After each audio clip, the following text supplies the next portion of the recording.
So hello everyone, আজকে তোমাদের সাথে আমি একটা মিনি ব্লগ শেয়ার করব।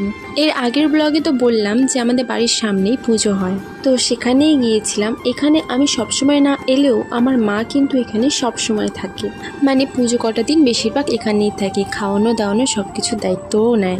মা তো সকালেই চলে গেছে আর আমাকে অনেকবার করে বলে গেছে যে ওখানে গিয়ে ব্রেকফাস্ট করবি। একটা রমরমে শরৎকালের আকাশ আর সেই ফাঁকা আকাশের নিচে বসে ব্রেকফাস্ট করার মজাই আলাদা। সাথে সাথে থাকে আমার এনার্জি ড্রিঙ্ক।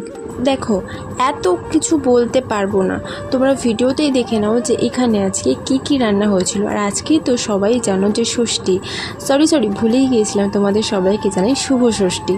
জানো তো আমার প্রচণ্ড পরিমাণে লজ্জা লাগে, কিন্তু আজকে লজ্জা একদম লাগেনি, কারণ আমার মাই পরিবেশন করছিল লুচি, আলুর দম, ছোলার ডালও করেছিল, কিন্তু আমি ছোলার ডালটা খেতে অতটাও পছন্দ করি না, তাই আমি আলুর দম আর লুচিটাই প্রেফার করি বলে খেয়ে নিলাম। এখানে আমি অতটাও আসি না, কারণ আমার লজ্জা লাগে বেশি। দেন আমি খাওয়া দাওয়া করছিলাম আর মায়া নিয়ে এসেছিল জল। দেখো আকাশটা কত সুন্দর লাগছে, তাই না? তারপরে চাটনি পাঁপড় খেয়ে নিয়ে মান্টুর অজান্তেই মান্টুর একটা কিউট সিন আমি ক্যাপচার করছিলাম। সত্যি বলতে ও তো খুব তাড়াতাড়ি বড় হয়ে যাবে, কিন্তু এই যে ছোটো ছোটো মুহূর্তগুলো ও যখন বড়োবেলায় দেখবে না, ওর নিজেরই ভালো লাগবে। আমি এই কুর্তিটা পরেছিলাম নর্মালি, কিন্তু এটা নতুনই কুর্তি, আমি আর আমার বোনজি পরে গিয়েছিলাম।